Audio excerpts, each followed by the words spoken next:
The year is 2036. 14 years have passed since the end of the world. Fewer than 300 million people remain on Earth, while the number of zombies infected by the virus has reached 6 billion. The protagonist, Jade, is one of the few survivors.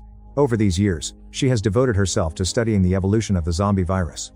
For this, she didn't hesitate to leave her family and cross the ocean to London, a city packed with zombies. After spraying herself with a fluid that masks her scent, Jade begins yet another research session. She cuts the flesh of a rabbit and leaves it in an open field, while hiding at a distance with her monitoring equipment set up, waiting in silence for the zombies to arrive. Before long, the zombies hidden in the buildings begin to stir, drawn by the smell of blood. Almost at the same instant, they all sense the rabbit's presence and lunge like ravenous wolves. But suddenly, the rabbit speeds up and manages to escape unharmed. Jade is somewhat disappointed. After nearly a year of observation, these zombies have always acted on pure instinct, without any higher brain function. Just as she prepares to leave, her arm is accidentally cut by an iron door. Jade immediately senses something is wrong and, without looking back, turns and runs. The zombie horde instantly notices her presence and gives chase like a swarm of locusts. She never imagined the zombies were so fast. In no time, Jade is knocked down. Luckily, she pulls herself together, kicks away the zombie grabbing her, and, with a roll, presses a raised switch on the ground. Iron pillars around her immediately spew scorching flames, sealing all the zombies outside the circle. Soon after, a burst of red powder is released, putting out the fire and, along with it, leaving all the zombies motionless. This was a survival measure Jade had installed at her temporary shelter, and she hardly imagined it would come into play so soon.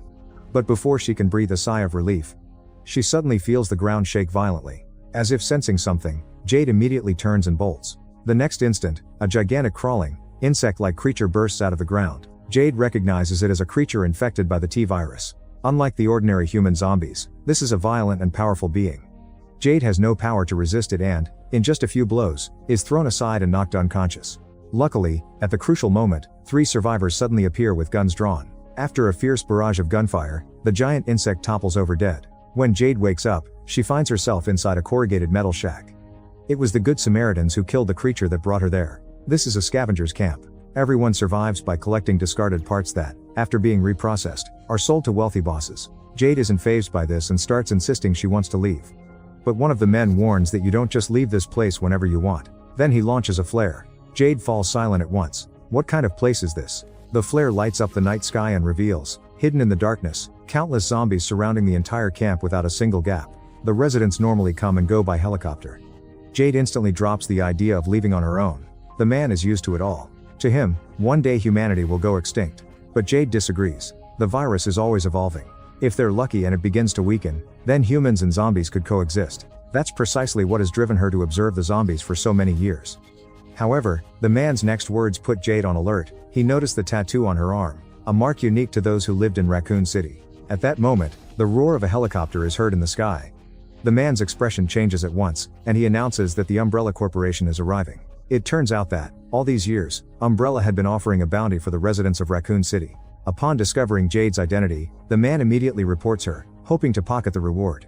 When several helicopters land, a large group of heavily armed guards disembarks, led by the company boss, Bach. For some reason, when she sees Jade, her face shows a mix of surprise and delight. Without hesitation, she fires a shot and kills the informant.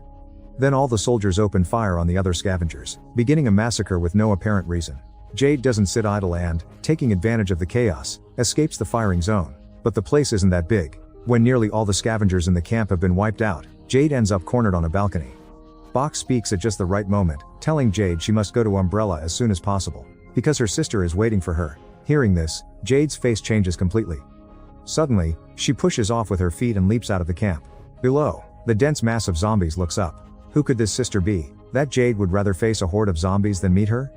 Luckily, the spot where Jade lands has a kind of metal cushion, and after the impact, the girl suffers no serious injuries. However, the swarm of zombies around her isn't so easy to handle. Jade grits her teeth, gets up at once, and runs in the opposite direction. Fortunately, there are soldiers upstairs giving covering fire, allowing Jade to take refuge in a glass house. Clearly, Umbrella doesn't want her dead. At that moment, an off-road vehicle suddenly bursts out of the camp. It must be a surviving scavenger. Jade knows that's the only chance to escape, so she rushes into the horde, fending them off while shouting for the car to stop.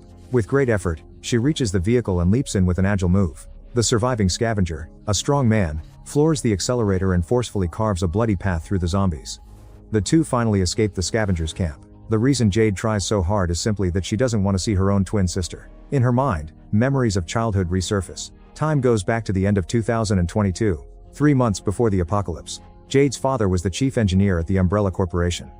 Due to work, he was transferred to a newly built artificial town in Raccoon City. Jade and her twin sister, Billy, though displeased, had to follow their father and readjust to a new life. For some reason, the father, Albert, drew a vial of blood from each of them every week. Over time, the sisters had grown used to it. But what they didn't know was that the father's purpose in drawing the blood was, in fact, to inject it into himself. Recently, he had developed for Umbrella a drug to treat depression, called Joy. The top brass placed enormous importance on it and, even though the product wasn't fully perfected, couldn't wait to launch it on the market. Albert was very worried, because years earlier an accident had already occurred. An unfinished drug had caused people to display symptoms of madness, and in the end, they were forced to shoot them all dead. Although that accident had been suppressed and the outside world knew nothing of it, Albert had never forgotten. That day, after getting out of school at noon, Billy went to the company to look for her father and, by chance, saw someone placing live baby rabbits into an elevator heading down to the basement.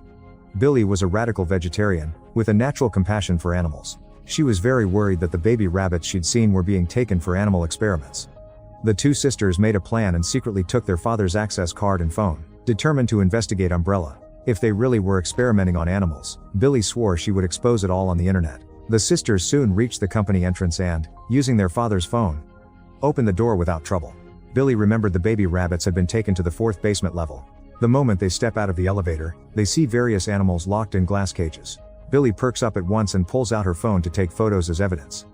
Jade, on the other hand, isn't very interested in that. Seeing a computer on the desk, she tries entering the account and password her father usually used and, surprisingly, manages to log in. Inside there's a video. In the footage, several guards are shooting ordinary people. Jade can't help but widen her eyes. At that instant, from behind an iron door in the corner of the office, a low sound suddenly comes. On the door is written 25U Final Experiment. Billy imagines there's some small animal locked inside, so she uses her father's access card, and the iron door opens with a click. When she sees what's inside, she recoils in terror. To her surprise, a huge, ferocious-looking dog comes out. At that moment, the animal seems extremely agitated. With a push of its 4 legs, it charges at the sisters. The two break into a desperate sprint and manage, just in time, to escape the laboratory. But the ferocious dog doesn't give up, slamming repeatedly against the iron door they shut. Soon after, it manages to burst through. The two hide trembling under a table, but are quickly discovered. They dash toward the company entrance and only then realize that the door needs phone confirmation to open. In the chaos, the dog has already caught up and, with a single bound, sinks its teeth into Billy's shoulder, shaking her from side to side. Seeing this, Jade quickly grabs a firework launcher and strikes the dog hard on the head. No one knows how much time passes, but the dog collapses to the ground, motionless. Jade breathes a sigh of relief and drags her sister to a chair. Billy is badly hurt. The 2 rows of tooth marks on her shoulder are still bleeding. At that moment, the father, Albert, suddenly appears. Seeing Billy's wound, he becomes extremely panicked and tells Jade to take her sister home immediately, firmly insisting they not go to the hospital. He himself stays behind to clean up.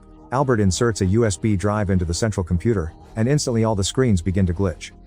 Then he goes over to the dog, smears some blood on his own face, and soon after, the company's security team arrives at the scene, followed by the branch's head, Evelyn. Albert explains that he was working overtime when he suddenly suffered a hacker attack, and that all the data stored on the computers, including surveillance and entry-exit records, vanished.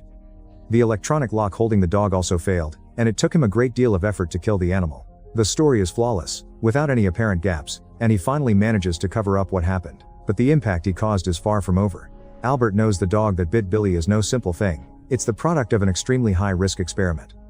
Discreetly, he examines Billy's wound and discovers that the area around it has already begun to rot. Most likely, she's been infected by some terrible virus.